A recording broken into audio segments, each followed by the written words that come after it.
Pumunta nga kami dito sa Binyan dahil nga birthday ng tito tunit nito ni Liam. Sa mga puntong ito nga ay gabi na. Dahil nga itong si Daddy C ay galing pang work at natulog pa nga siya. Mama, pati po sila tito din. Pati na. Ang pati na sila. Opo. Pagdating nga namin dito, itong si Liam ay nagkukwento agad sa kanyang mama lola. Diyos ko po, bata pa lang itong anak ko pero may pagkamarites na rin. Makalipas nga ng ilang oras, itong si Daddy C ay lasing na. Lasing na lasing siya, no? Dadalhin mo yan siya, di ba? Yung ano ko, ano ba? Matamaan doon sila. O diba, kung anong tahimik kapag ka hindi nakakainom, siya namang ligalig at kulit kapag ka na may halong alak. Diyan, no? Ikaw po nga. Matulog ka na doon, no? Tabihan mo doon yan. Ma, si Ate Isay po, ma, mag-up mo kung ganyan yung tsura. Tingnan naman po ako. Alam mo ba, ano? Hindi, Alam mo kanina, ma? Hindi ka ni Dennis. ma, hindi po nagbilis. Yan ang po yan kanina, ma. Umiga ka na doon, umiga ka na muna. Sa kakulitan nga nitong ni Daddy C ay sinesermo na nga siya ni Liam.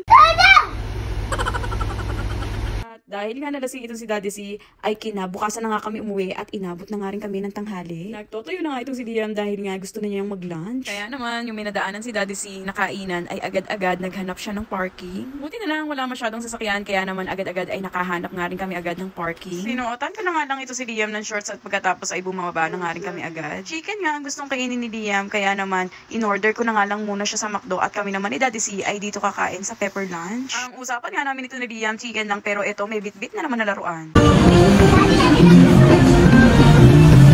Pagdating nga namin ni Liam dito, ay unti-unti na rin dumating ang aming order ni Daddy C. Tuwang-tuwa nga itong nagsaserve kay Liam, kaya naman may pag-appear pa silang dalawa.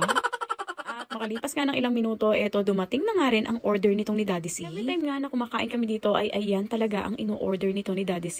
Sa totoo, eto nga pepper lunch ay favorite talagang kainan ni Daddy C. At syempre, eto naman si Liam, walang katapusang McDo at Jollibee.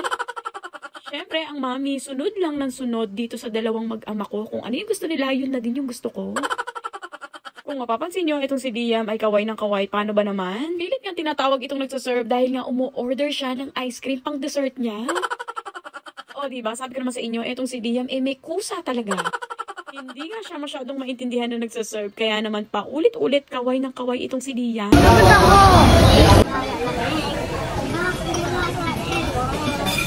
Dahil nga napagod itong si Liam ay umupo na nga lang muna siya at dito na ulit sa upuan. At wag ka, may pagkanta pa yan.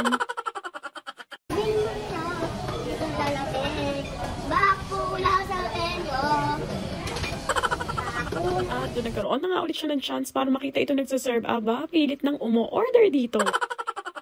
At sa wakas nga naintindihan na nga siya nito ni Kuya. Kaya naman nung natanggap nga ni Liam itong dessert niya ay wala nang mapaglagyan ng saya. Talaga naman excited na naman siyang kumain ng ice cream.